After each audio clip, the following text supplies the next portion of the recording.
This is my 1981 HJ60 LandCruiser, and today I'm going to be installing this Safari V-Spec Snorkel on it.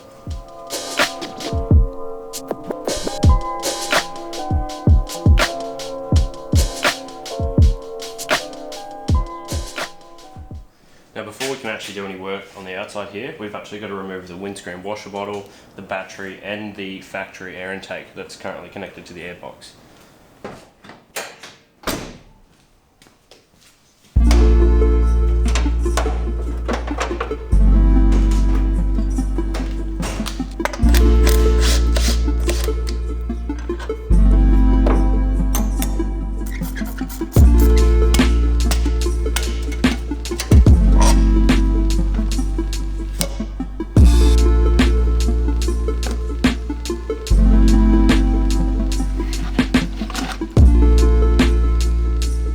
So just with this part, it is worth mentioning that this is a non-factory edition. The previous owner of the vehicle installed a secondary fuel filter and bolted it to the outside of the airbox. When reinstalling it, I simply added some sealant around the bolts to prevent water getting in.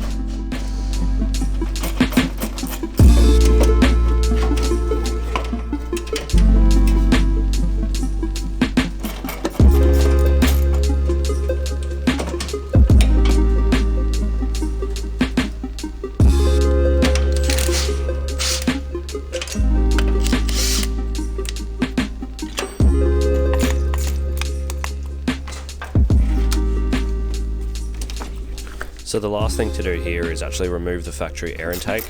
There is one bolt just next to the battery that holds it in place. I'm using it here to hold my spotlight relay. And with that removed, you should be able to pull it out of the little access hole there. And that is the factory air intake. Okay, so with all of that removed, we can actually now start the install process for the snorkel.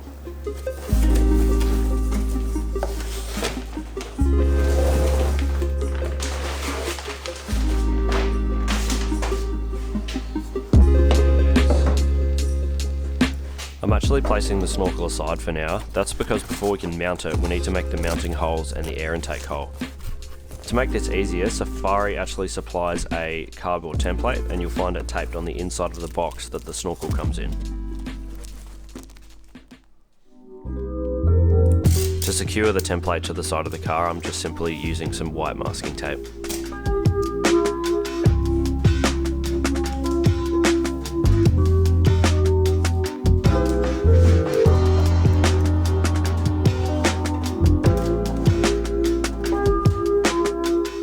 So as you can see here, the template follows this panel gap on the driver's side door and also follows along these body lines all the way up over the wheel arch. And then the top of it just runs along the top of that panel there. This is one step you want to make sure you get right, because if you get this wrong, your snorkel is going to sit in the wrong spot and it's just going to be a disaster. Okay, so I'm confident I've got this template in the right spot, so I'm going to go ahead and mark the 4 mounting holes and the air intake hole.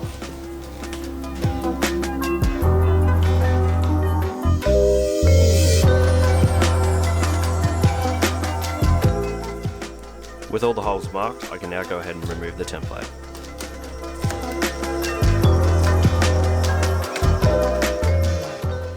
Okay, so for the mounting holes, they're meant to be 16mm, so you'll start with a 4mm pilot drill, and then their instructions say to use a Christmas tree bit to bring it up to 16mm.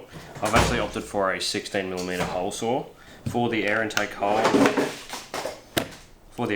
you'll need a 95mm hole saw. I've gone and brought this Sutton one. So I guess I'll get to it, see how it goes. I'm using this automatic center punch so I can accurately drill in the center of each of these mounting holes.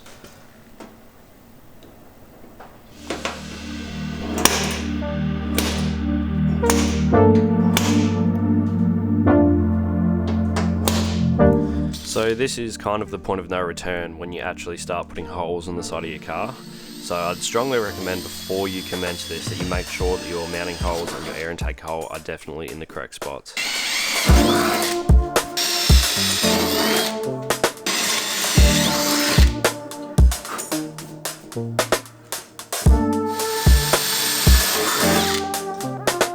So now I have to open these 4 holes up to 16mm using my 16mm hole saw. I'm going to chuck a bit of cutting fluid on there just so it makes a nice clean cut.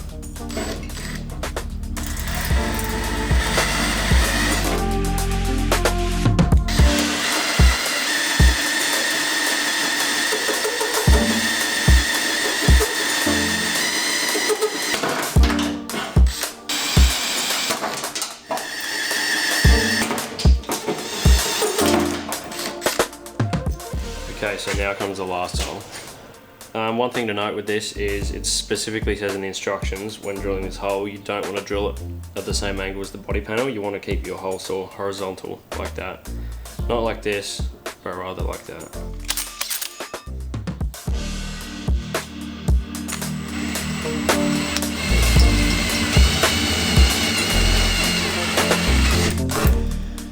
I'm not going to lie, this is probably the most stressful part of this entire process, just because of the size of this hole saw and the angle you have to start it at. To be honest, this was not a clean process, but I just took my time, made sure to keep the drill horizontal, and it eventually made its way through. And as you can see, I'm also using a generous amount of cutting fluid.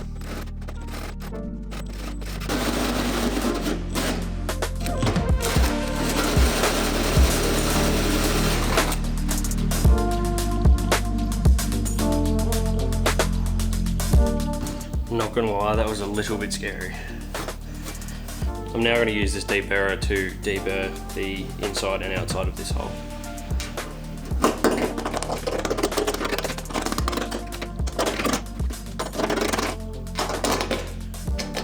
With all the holes now complete, I can now test fit the snorkel, and thankfully everything fits perfectly. So with all 5 holes now drilled out, off camera I've actually gone around and deburred all of these edges really thoroughly, and then I've gotten some rust preventative paint and I've painted all of the exposed metal, which will hopefully prevent it from rusting in the future. So with all the mounting points on the guard now complete, we're going to focus on the mounting points up here on the A-pillar. To do this, I'm just going to loosely fit the snorkel to the car, roughly figure out where that mounting point is going to sit, and then cover the area using some masking tape. Now on the snorkel itself, they supplied this bracket, which is for mounting it to the A-pillar. I've gone ahead and just loosely bolted that on there, and now I'm going to temporarily bolt the snorkel onto the guard of the car. But before we can do that, we've got to mount the 4 studs into the snorkel itself. So these are the 4 studs supplied with the Safari snorkel kit, and each of these holes gets one with a drop of Loctite. Now it is worth noting these studs only need to be wound in hand tight, and this is because the Loctite will prevent them from coming out once it sets.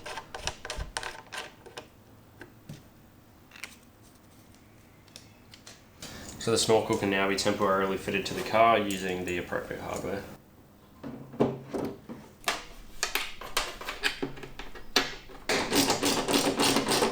Here I'm just checking to make sure that the snorkel is sitting snugly against the body of the car, and then just making any adjustments as needed so that it sits in the correct position.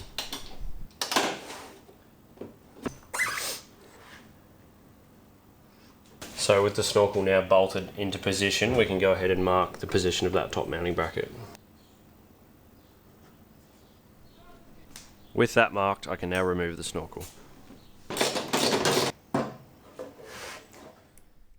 I've removed the A-pillar mounting bracket from the snorkel, and I can line it up with our previous marks and mark out the 3 holes. And once again, I'm using my automatic center punch to punch the 3 holes. Now I'm going to take a very fine pilot drill and drill the 3 holes out.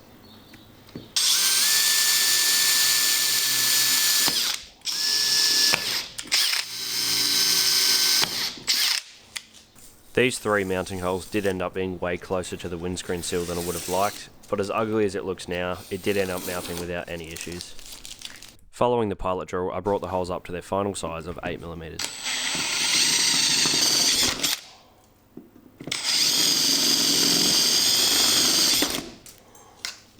Like the other mounting holes, these holes were also thoroughly deburred and painted with rust preventing paint. With that complete, we can now move on to the snorkel's ducting, and that starts with this alloy elbow. This alloy elbow gets pressed onto the snout of the snorkel with its opening facing the front of the vehicle. But before we can secure it there, we need to seal it. I've chosen to use Sikaflex 291 marine adhesive sealant to seal all the joints throughout this installation. With a nice bead of sealant in place, I can now firmly press on the alloy elbow, making sure that the opening faces the front of the vehicle. Two 4mm rivets are used to prevent the elbow from moving, and you will need to drill two 4mm holes on either side of the elbow to secure them.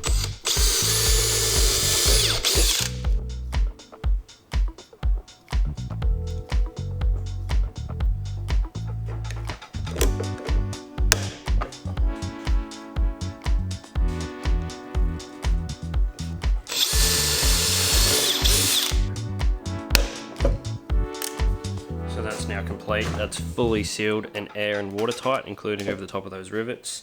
So now we can connect this piece of pipe, which is what will connect this joint here to the airbox.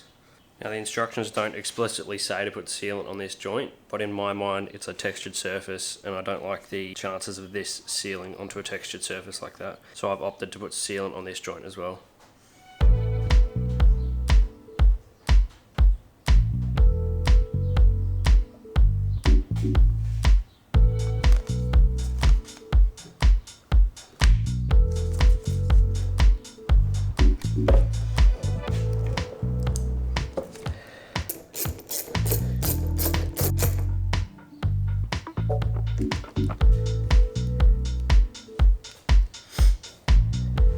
So with the alloy joint on the snorkel all sealed and tightened, now we can focus back on the A-pillar mounting points. The Safari snorkel kit comes with 3 of these little nylon inserts. They press into the 8mm holes we made up here in the A-pillar. Now I've opted to chuck some extra sealant on these holes just to make sure no water is going to end up in the A-pillar.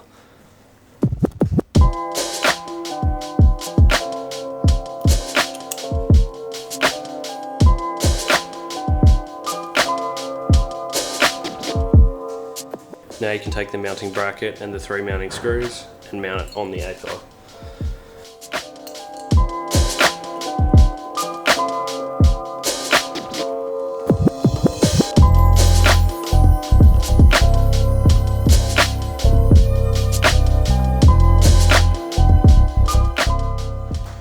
With this A-pillar bracket in place, now we can go ahead and permanently mount the snorkel.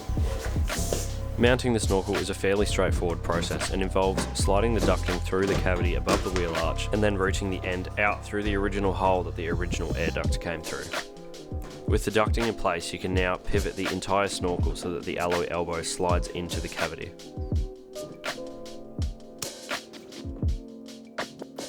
The kit comes with 4 M8 nylock nuts and 4 M8 mud flap washers, which will be used to mount the main body of the snorkel to the guard.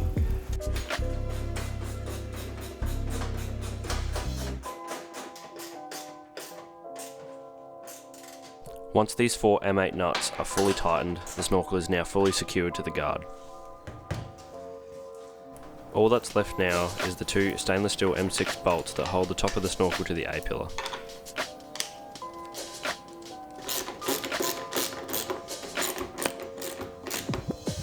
And with these secured, the snorkel is now fully mounted. So with the snorkel now fully mounted on the exterior of the car, we can start putting things like the airbox back in. Now at the time of recording this, we were going through a bit of a heat wave, so unfortunately my camera overheated and I didn't get any footage of putting everything back under the bonnet or connecting the hose up to the airbox. Essentially all I did was put that piece of edging rubber around the hole through the guard there and connected the hose up to the airbox where the original air duct went into. So everything's back in, airbox is back in, washer fluid bottle's back in, battery's back in, so under the bonnet is finished. Which means it's only one thing left to do.